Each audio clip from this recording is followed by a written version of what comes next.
बिस्मिल्लाहिर्रहमानिर्रहीम। अस्सलाम वालेकुम स्टूडेंट्स। क्लास लेक्चर में हमारी एक्सरसाइज 3.2 कंप्लीट हो गई थी। आज हम एक्सरसाइज 3.3 स्टार्ट करेंगे। ठीक है, एक्सरसाइज 3.3 के जो फर्स्ट क्वेश्चन जो आज हमने करने हैं उनमें मोस्टली हमारे दो फार्मूला चूज़ हो रहे हैं। ठीक है, ये पेजेस पे नहीं लिखा, ये मैं आपको ज़ुबानी बता रही हूँ। ठीक है, अभी हम पेजेस वाला स्टार्ट करेंगे। आपके पास जो पहला फार्मूला ये है कि फ़ंक्शन और फंक्शन के साथ उसका हो डेरिवेटिव। उस फार्मूले को हमने कैसे देखना है, फर्स्ट पेज पे ये फार्मूला भी लिखा हुआ है, क्वेश्चन में चूँकि यूज़ हुआ था इसलिए वहाँ पे लिखा हुआ है f of x f dash x integral sign d x. ठीक है ना, integral sign f of x f dash x d x हो तो फिर आपने क्या करना है कि फ़ंक्शन जो था आपके पास एफ ऑफ एक्स उसकी पावर में 1 इंक्रीज़ कर देना है, उसी पे डिवाइड कर देना है, प्लस कांस्टेंट ऑफ इंटीग्रेशन जिसे हम सी कहते हैं वो लिख देना है। ठीक है, एक फार्मूला। दूसरा फार्मूला जो हमने यूज़ करना है वो होगा बटे में, यानी कि नोमिनेटर में आपके पास हो लिखा हुआ डेरिवेटिव और डिनोमिनेटर में हो फंक्शन। कैसे होगा, F prime x divided by F of x. F prime पढ़ लें, चाहे उसको एफ डैश कर लें, F dash x divided by F of x d x. ठीक है, इंटीग्रल साइन स्टार्ट में तो आपने क्या करना है, नीचे वाले फंक्शन का लॉग लेना है। ठीक है, ये दो फार्मूला यूज़ करने हैं हमने मोस्टली आज के क्वेश्चन में। तो हम एक्सरसाइज स्टार्ट करते हैं। एक्सरसाइज 3.3 का फर्स्ट क्वेश्चन देखिए। अवेल्यूएट द फॉलोइंग इंटीग्रल। इंटीग्रल है आपके पास -2x divided by √4 - x² dx। ठीक है, अगर आप इसको गौर से देखें तो फंक्शन का ऊपर डेरिवेटिव मौजूद तो है लेकिन कंप्लीट नहीं, चूँकि जब भी हम ऊपर और नीचे चेक करना है ना, यानी डिनोमिनेटर में फंक्शन और नोमिनेटर में डेरिवेटिव, तो कंप्लीट चेक करना है। ठीक है, ये बात आपने मिक्स नहीं करनी। बटे वाले में मुकम्मल विद पावर देखना है, विद पावर, और बटे के बगैर जब होगा साथ लिखा होगा प्रोडक्ट में तो विदाउट पावर देखना है। ठीक है, अब हमने क्या देखना है, विद पावर। इसकी पावर कितनी है, 1/2। अगर हम विद पावर देखते हैं तो डेरिवेटिव तो कंप्लीट नहीं है और हो भी नहीं सकता। विद पावर क्या होना चाहिए, डेरिवेटिव पहले पावर लिखें, पावर में से एक माइनस करें, पावर के बगैर डेरिवेटिव लें। ठीक है ना, वो नहीं हो सकता। तो अब हम ऐसे करते हैं, इसमें अपनी आसानी के लिए इसको आप नोमिनेटर में ले जाओ, डिनोमिनेटर वाले फंक्शन को नोमिनेटर में ले जाओ, यानी कि इसकी पावर ऊपर जाके हो जाएगी -4 - x² की पावर हो जाएगी -1/2 -2x dx। क्लियर, अब ये प्रोडक्ट में आ गया। ठीक है, जब भी प्रोडक्ट में देखना है तो विदाउट पावर देखना है, जब भी प्रोडक्ट में देखना है तो विदाउट पावर, यानी पावर कंसीडर नहीं करनी, पावर के बगैर डेरिवेटिव कंप्लीट करना है। अब पावर के बगैर इसका डेरिवेटिव क्या होना चाहिए, -2x, साथ में लिखा हुआ है। ठीक है, -2x पावर के बगैर डेरिवेटिव। अगर -2x पावर के बगैर डेरिवेटिव इसका मौजूद है आगे, तो फिर हमने क्या करना है, इसकी पावर में 1 इंक्रीज़ कर देना है और उसी पे डिवाइड करना है।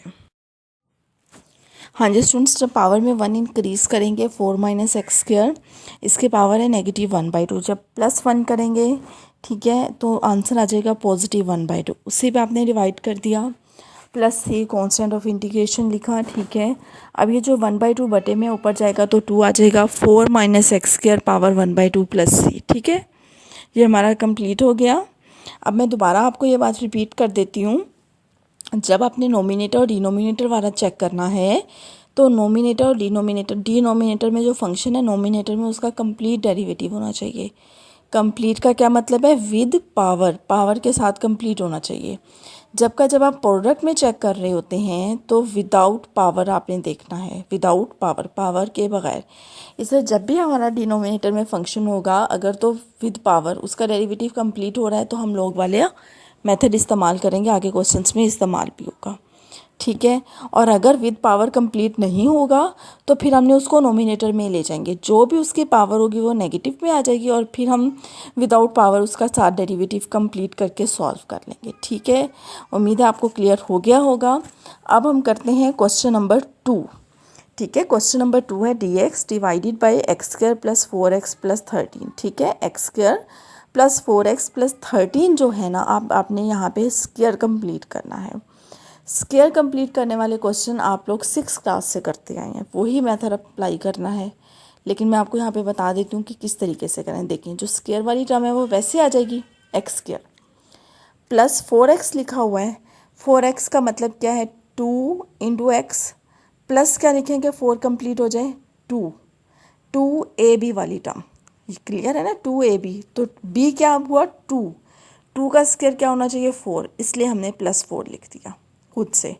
अगर हमने खुद से +4 लिखा है तो हमें -4 भी लिखना चाहिए, वो आगे लिख दिया। और ये जो कांस्टेंट टर्म थी 13, ये हमने एंड पे लिख दी, ठीक है। अब a² + 2ab + b² यानी कि x² + 4x + 4, इसको हम लिख सकते हैं x + 2 होल स्क्वायर। और ये -4 + 13 कितना हुआ, +9 +9, 9 को हम लिख सकते हैं 3 का स्क्वायर, वो लिख दिया, ठीक है। कंप्लीट स्क्वायर मेथड से हमने इसको फैक्टर्स में कर लिया, ठीक है। फैक्टराइजेशन नहीं की, फैक्टर्स में कर लिया, यानी कि एक हमारे पास आ गया x + 2² + 3 का स्क्वायर, ठीक है। अब अगर हम फार्मूलाज को कंपैरिजन करें तो ये हमारे पास कुछ इस तरह से आ गया, dx / a² + x², dx / a² + x²। a का मतलब होता है कांस्टेंट और x का मतलब वेरिएबल टर्म, ठीक है। ये फार्मूला मैंने एक दफ़ा पहले भी आपको इंटीग्रेशन में लिख के दिया था और कहा था तब डिटेल में डिस्कस करेंगे जब क्वेश्चन में यूज़ होगा। तो आज ये आ गया है क्वेश्चन में, तो आज इसको हम डिस्कस करेंगे इंशाल्लाह डिटेल में। अब देखें यहाँ पे a क्या है, 3, और x + 2 आपके पास क्या है, x वाली टर्म, a है 3। अब बिल्कुल इसी पेज के एंड पे ज़रा देखें, मैंने फार्मूला पहले लिखा है, ठीक है, फार्मूला लिखा है एंड में। पहले हम फार्मूला करते हैं, फार्मूले के बाद हम इसके आंसर पे आएंगे। हमारे पास है फार्मूला, 3 डॉट्स के बाद लिखा हुआ है, बिल्कुल एंड वाली लाइन है फर्स्ट पेज पे। इंटीग्रल 1/a² + x² = यानी कि इसकी जो इंटीग्रेशन है वो बराबर होती है 1/a tan inverse x/a + c के, 1/a tan inverse x/a + c। जहाँ पे x होगा वहाँ पे हम यहाँ पे, यानी जो x की वैल्यू होगी वहाँ पे x की जगह लिख देंगे, जो a की वैल्यू होगी वो हम a की जगह लिख देंगे। ये फार्मूला कैसे डिराइव हुआ, डेरिवेटिव नहीं, डिराइव मतलब हल हुआ, तो ये इसकी डेरिवेशन भी हम इंशाल्लाह किसी दिन करेंगे। तो आज हम सिर्फ फार्मूला तैयार कर लेंगे, ठीक है, किस तरह, 1/a tan inverse x/a + c।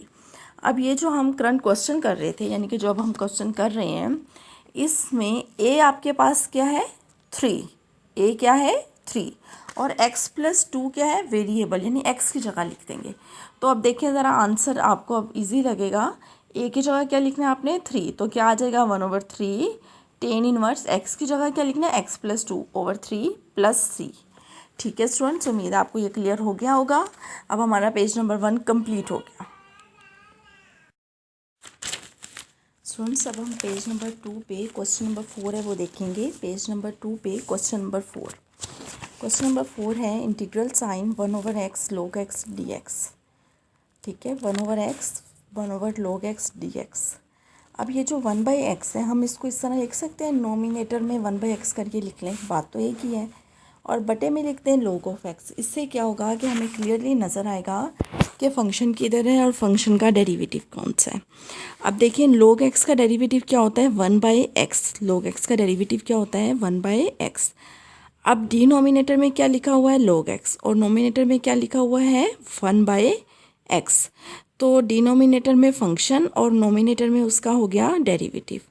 अगर नोमिनेटर में हो जाए डेरिवेटिव और डिनोमिनेटर में हो जाए फंक्शन, तो आपने नीचे वाले फंक्शन का क्या लेना होता है, लोग, नीचे वाले फंक्शन का लोग। अच्छा, अब मैंने ना पिछले क्वेश्चन में एक बात की थी, विद पावर। अब यहाँ पे विद पावर ही है, चूँकि इसकी पावर 1 है, तो बेशक आप विद पावर देख लें, वैसे देख लें, यानी इसका कंप्लीट डेरिवेटिव ही 1/x है, ठीक है, 1/x इसका कंप्लीट डेरिवेटिव है, इसलिए हमें इसको नोमिनेटर में लेके जाने की कोई ज़रूरत नहीं है। हम नीचे वाले फंक्शन का क्या लेंगे, लोग, ठीक है। जो पहले वाला लोग लिखा हुआ है वो फार्मूले वाला हो गया, और दूसरा log x जो है वो फंक्शन है। तो क्या आया हमारे पास, log of x + c, ठीक है। उसके बाद आप देखेंगे क्वेश्चन नंबर 5। क्वेश्चन नंबर 5 है integral sign exponential raise to the power x divided by exponential raise to the power x + 3। इस क्वेश्चन में भी आप देखेंगे कि नोमिनेटर में फंक्शन है exponential raise to the power x, और डिनोमिनेटर में फंक्शन है और नोमिनेटर में इसका डेरिवेटिव मौजूद है। देखें डिनोमिनेटर यानी कि बटे के नीचे वाली value, exponential raise to the power x का derivative exponential raise to the power x ही आ गया, 3 का डेरिवेटिव 0। तो फाइनल पूरा डिनोमिनेटर जो है उसका डेरिवेटिव क्या बना, exponential raise to the power x. ठीक है, पूरे का डेरिवेटिव। अब ऊपर डेरिवेटिव मौजूद है, नीचे फंक्शन है, तो क्या करना है, नीचे वाले फंक्शन का आपने लेना है लोग। तो क्या आ जाएगा हमारे पास, लोग exponential raise to the power x plus 3 प्लस सी कांस्टेंट ऑफ इंटीग्रेशन। और दोनों क्वेश्चन नंबर 4 और क्वेश्चन नंबर 5 में एक ही फार्मूला है और दोनों फार्मूला मैंने लाइन लगा के लिख दिए हैं। वो फार्मूला क्या है कि आपके पास integral sign f dash x divided by f of x d x, ऊपर नोमिनेटर में डेरिवेटिव, डिनोमिनेटर में फंक्शन। तो आपने क्या लेना है, डिनोमिनेटर वाले का लोग लेना है। क्लियर? हाँ जी स्टूडेंट्स, अब हम करेंगे next question number 7। Question number 7 है आपके पास integral science second square x divided by square root 10 x d x. ठीक है, अब ज़रा इसको देखें गौर से कि 10 एक्स का डेरिवेटिव सेकंड स्क्वायर एक्स होता है, लेकिन ये फंक्शन डिनोमिनेटर में लिखा हुआ है। अगर तो डिनोमिनेटर में फंक्शन हो तो आपने विद पावर देखना होता है, यानी पावर रूल यूज़ करके पूरा कंप्लीट डेरिवेटिव देखना होता है। लेकिन अगर साथ में लिखा हो तो विदाउट पावर, तो विद पावर तो ये कंप्लीट नहीं हो सकता।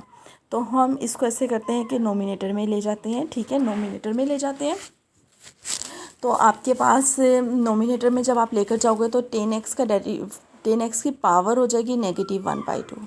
ठीक है, आगे लिख देंगे second square x d x. अब मैंने नीचे लिख दिया है कि एफ ऑफ एक्स आपके पास है 10 एक्स पावर -1/2 और सेकंड स्क्वायर एक्स इसका है डेरिवेटिव। ठीक है, एफ ऑफ एक्स और एफ प्राइम एक्स लिख दिया।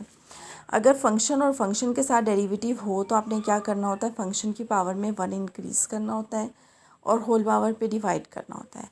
अब इसमें फंक्शन क्या है 10x, इसकी पावर कितनी है -1/2।